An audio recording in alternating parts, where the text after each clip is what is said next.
여러분 안녕하십니까? 한국베들교회 조대영 목사입니다. 우리가 지금 창세기 말씀을 읽어오고 있습니다. 하나님의 말씀이 참 재미있는 이야기도 있고 또 영화로 만들 만큼 그 드라마틱한 그런 이야기가 진행되고 있는 상황입니다. 이제 창세기에 거의 이제 후반부 끝 종착역으로 막 치닫고 있는 상황입니다. 1장부터 시작해서 언제 어떻게 되나 하더니 이제 40장 중반 부분으로 오면은 이제 거의 이제 마무리할 때가 되어 갑니다. 하나님께서 지금까지 말씀 읽기 시간을 인도해 주셔서 감사드립니다. 기도하겠습니다.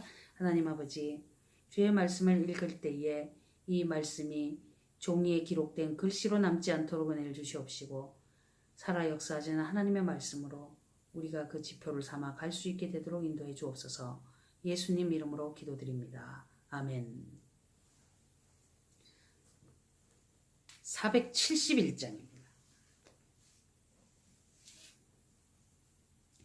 찬송가 471장 찬송 드리겠습니다.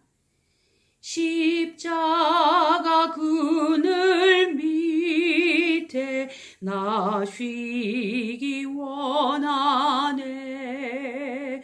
저 햇빛이 밑죄이고 또 짐이 무거워 이 광야 같은 세상에 늘 방황할 때에 주 십자가의 그늘에 내 쉴 곳 찾았네.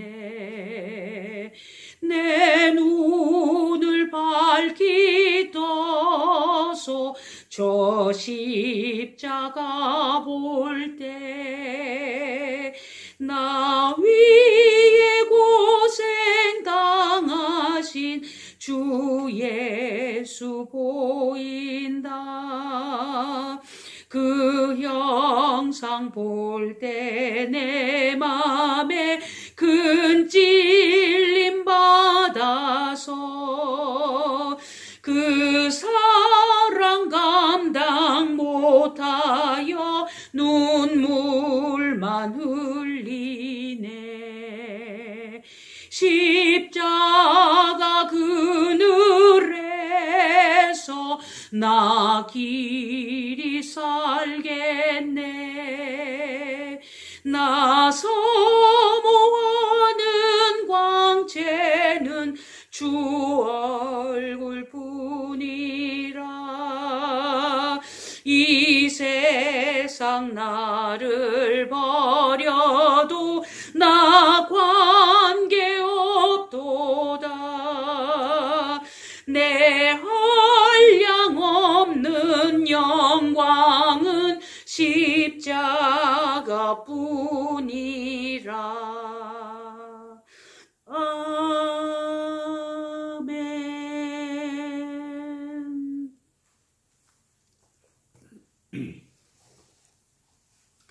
창세기 44장 말씀입니다.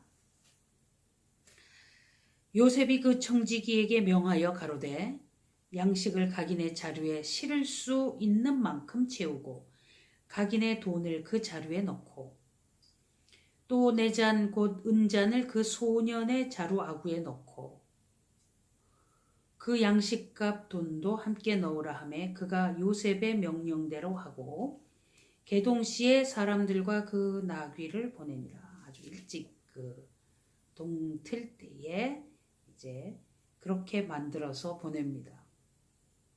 또 무슨 일인지 이제 묘한 사건이 또 벌어지죠. 아마 요셉이 다시 한 번 더 확증하고 싶었던지 그런 생각을 하게 됩니다. 처음에는 그냥 돈을 넣고 이번에는 또 은잔까지 넣어라. 높은 사람이 이 뭔가 음료를 마시는 잔 그것을 함부로 손을 대었을 때 어떻게 될까? 그들이 성에서 나가 멀리 가기 전에 요셉이 청지기에게 이르되 일어나 그 사람들의 뒤를 따라 미칠 때에 그들에게 이르기를 너희가 어찌하여 악으로 선을 갚느냐? 이것은 내 주인이 가지고 마시며 늘 점치는 데 쓰는 것이 아니냐. 뭐 요셉이 점을 쳤겠어요, 그죠? 그런데 이제 그 당시에 높은 사람들이 아마 그런 행위를 했나 보죠. 그런 표현을 씁니다. 약간 좀 트릭을 쓰는 그런 상황일 수도 있고요. 너희가 이같이 하니 악하도다 하라. 청지기가 그들에게 따라 미쳐 그대로 말하니 그들이 그에게 대답하되 우리 주여 어찌 이렇게 말씀하시나이까. 이런 일은 종들이 결탄코 아니하나이다.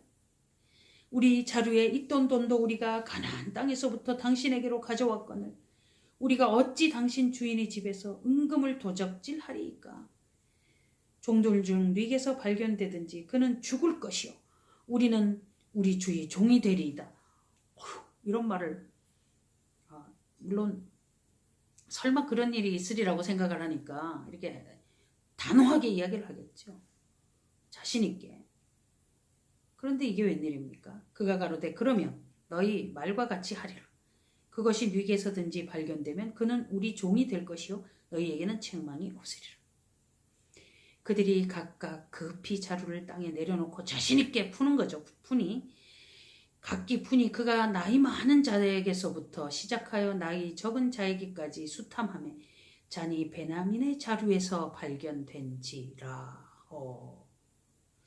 그들이 옷을 찢고 각기 짐을 나귀에 싣고 성으로 터덜터덜 돌아오니라. 이제 큰일 났습니다. 한 말도 있고 이제 우리가 맹세한다 이런 거 함부로 하면 안 돼. 큰일 납니다. 세상 일은 모를 일이 많은 거예요. 하나님 앞에서도 사람 앞에서도 큰 소리 치는 거 위험한 것 같아요. 늘 여쭙고 늘 한 발 물러서서 참 주의해야 되겠습니다. 유다와 그 형제들이 요셉의 집에 이르니 요셉이 오히려 그곳에 있는지라 그 앞 땅에 엎드리니 요셉이 그들에게 이르되 너희가 어찌하여 이런 일을 행하였느냐. 나 같은 사람이 점 잘 칠 줄을 너희가 알지 못하느냐. 또 막 이제 좀 더 세게 나가네요. 유다가 가로되 우리가 내 주께 무슨 말을 하오리까. 무슨 설명을 하오리까. 우리가 우리의 정직을 나타내리까. 하나님의 종들의 죄악을 적발하셨으니 우리와 이 잔이 발견된 자가 다 내 주의 종이 되겠나이다. 권세 앞에 꼼짝을 못하네요. 요셉이 가로되 내가 결코 그리하지 아니하리라. 잔이 그 손에서 발견된 자만 나의 종이 되고 너희는 평안히 너희 아버지께로 도로 올라갈 것이니라. 물론 이제 이 말도 이집트 말로 하고 통변을 세웠겠죠. 유다가 그에게 가까이 가서 가로되 내 주여 청컨대 종으로 내 주의 귀에 한 말씀을 구하게 하소서. 주의 종에게 노하지 마옵소서. 주는 바로와 같으심이니이다. 이전에 주께서 종들에게 물으시되 너희는 아비가 있느냐 아우가 있느냐 하시기에 우리가 내 주께 구하되 우리에게 아비가 있으니 노인이요 또 그 노년에 얻은 아들 소년이 있으니 그의 형은 죽고 그 어미에 끼친 것은 그뿐이므로 그 아비가 그를 사랑하나이다 하였더니 주께서 또 종들에게 이르시되 그를 내게로 데리고 와서 나로 그를 목도하게 하라 하시기로 우리가 내 주께 말씀하기를 그 아이는 아비를 떠나지 못할지니 떠나면 아비가 죽겠나이다.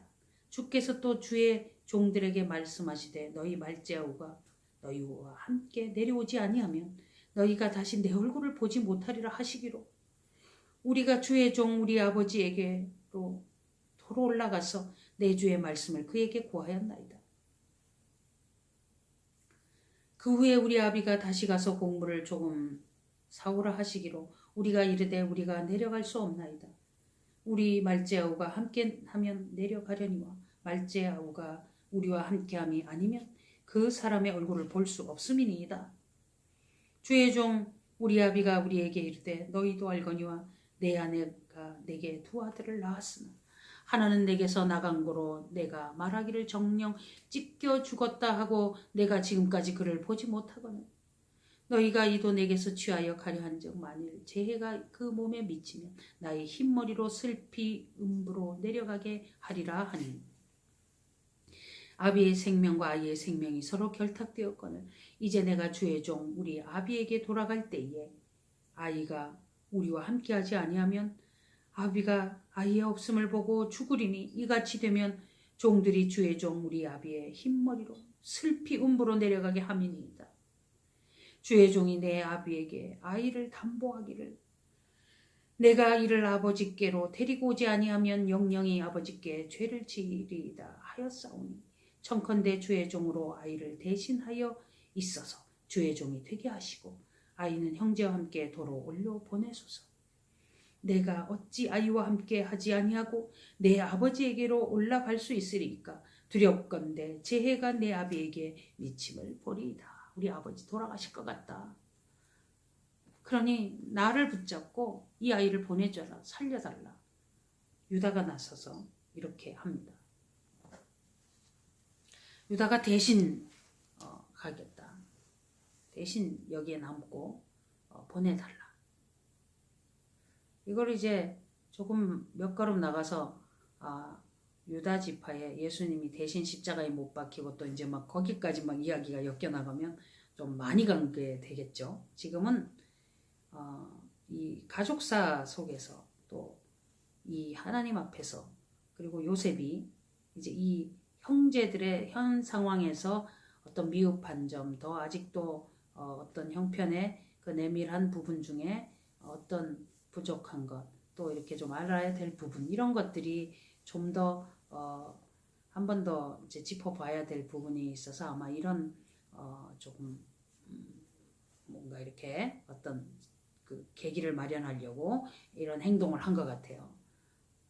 그건 이제 우리 생각이죠, 좋게. 근데 이제 요셉도 아마 그런 생각을 했던 것이 이제 뭐 우리가 대충 이제 알아온 것이고 지금까지 이제 생각해온 거와 아마 연관이 있고 비슷할 것 같습니다. 그렇겠죠. 그런 과정을 통해서 하나님이 우리에게 주시는 말씀이 어떤 일에 대한 문제점이나 이런 거에 대해서 우리가 이렇게 대충 눈치 보고 적당하게 이렇게 슬쩍슬쩍 어떤 위기를 모면하려고 하고 그렇게만 해가지고는 그것이 용납되지 않고 그렇게 깨어진 그 가족 관계가 그렇게 쉽게 그렇게 꿰맞춰지지도 않고 어려울 텐데 두세 차례 몇 번 이래 다시 다짐하고 확증하고 하면서 이제 점점 더 현실을 보게 되고 또 진실을 알게 되니까 우리의 믿음의 어떤 것들이 딱 주님 앞에서 진짜 신앙으로서 보여지고 이런 것들도 이런 어떤 테스트 과정을 좀 거칠 것 같아요. 하나님께서 그렇게 우리를 좀 체크해 보시겠죠. 그 옛날에 아브라함도 독자 아들을 바쳐라 막 여기까지 하셨는데 우리가 하나님 아버지 앞에서 이 믿음이라는 것을 테스트 받지 않고 대충대충 지나갈 것이다. 혹은 우리가 주님 앞에서 회심은 했다고 하나 도무지 이것이 회심이 진실인지 어떤 것인지 달아보지 않겠어요? 이렇게 저울에. 그러려면은 뭔가 사건이 있어야 돼요. 그죠? 그런 것 속에서 한번 확 내려갔다가 뜨거운 맛을 한번 보고 또 뭐 어떤 상황이 오고 합니다. 그런 속에서 끝까지 믿음을 지키고 어떤 관계성을 갖고 그리고 진실함으로 돌아서고 회개하고 뭔가 이렇게 가는 방향성이 이렇게 나타나겠죠. 그리고 훈련을 통해서 교육도 시키겠고 그런 것들에 대하여 순적이 만나고 또 기대감을 갖고 또 믿음의 사람으로서 하나님이 그렇게 우리에게 뭔가 하시는 것이 있다면은 달게 받고 그 길을 걸어가게 되고 그러면서 이제 솔직한 토설도 하고 또 주님 앞에서 그렇게 나가게 된다면은 결과는 하나님이 합격점을 주면 좀 더 어떤 귀한 일을 맡기기도 하시겠고 또 믿음의 돈독함을 통해서 더 큰 세파가 올 때 이겨내도록 또 이렇게 훈련도 시켜주시는 그런 상황이 될 것이고 이런 것들을 우리가 이렇게 눈여겨보고 지나가게 되죠. 이제 이건 한 집안의 그 관계성 속에서 일어난 그 문제의 그 어떤 봉합이라든가 해결이나 이런 거에 대한 그 이야기 스토리로 우리가 지나가지만 그런 곁에서 이야기를 이렇게 읽으면서 우리 자신에 대해서 또 우리 믿음에 대해서 이런 부분을 체크를 좀 해보게 되고 또 우리도 우리 형제 가족 그 안에서 또 일어난 일 가운데 또 어려운 부분 힘든 거 이런 모든 것들에 있어서 솔직하고 좀 이렇게 걸림돌이 없이 이렇게 좋아지는 그런 것도 일말 참 있었으면 하는 그런 기대감도 갖게 돼요. 성경 말씀 읽으면서 많은 생각을 하겠지만은 이 이야기는 시작부터 쭉 가면서 하시고자 하는 하나님 음성은 여전히 인류 구원의 역사와 연관이 있고 그렇습니다만은 그 안에서 이제 그때그때 일어나는 일 가운데서도 또 하나님의 어떤 그 주시고자 하는 그 교훈 또 절박함 이런 것들이 있죠. 그리고 최종적으로 하나님이 가장 선한 길로 인도하시려고 끊임없이 주시는 그런 과정들을 우리가 그저 주님 앞에서 겪어나가자 이런 심정을 한번 표현을 해봅니다. 이 위기의 위기 속에서 지금 이제 이 사람들이 이제 다 그 죽음에 대해서 완전히 그 끝까지 온 거죠. 완전 끝자락이 다 온 겁니다. 이제 막 사시나무 떨떨 떨 것이고 온몸이 하얘지겠죠. 막 핏기가 없이 그만큼까지 극단적인 때까지 갔을 때 사람이 가난해지죠. 그 가난함 속에서 진실이 드러나니까 그런 것을 통해서 완전 바닥을 치고 새로 정립될 때 새 역사를 쓰게 되니까 신앙인들이 이런 연단을 받는 것을 두려워하지 않아야 될 것이다 하는 것을 오늘 되새기게 됩니다. 예, 기도하겠습니다. 하나님 아버지, 신앙의 노정 속에서 우리는 어떤 훈련을 받게 되는지요. 각 사람이 지나온 뒤를 돌이켜 볼 때에 많은 굴곡이 있었음을 압니다. 그 가운데서 우리에게 함께 하시고 인도해 주셔서 모든 형편에 되어진 일들을 생각해 보니 그러한 일들이 있었던 것을 압니다. 주님께서 그런 가정 속에서도 곁에서 손을 붙들고 이끌어 주시면서 우리를 단단하게도 하시고 또 부끄럽게도 하시고 또 어떨 때는 우리를 다 헤쳐버리시고 새롭게 꿰매주시기도 하고 이런 과정을 거쳐서 주님이 원하시는 그 모습으로 하나하나 가도록 이끌어주시니 감사합니다. 이제 또 주님 앞에서 어떤 문제를 통하여서 선한 역사를 이루시고 더 주님이 원하시는 모습으로 만들어 주시렵니까? 하나님 아버지, 우리를 더욱더 아름답게 빚으시고 더 복되고 좋은 모습으로 드러날 수 있도록 은혜를 더해 주시옵소서. 예수님 이름으로 기도드립니다. 아멘. 감사합니다.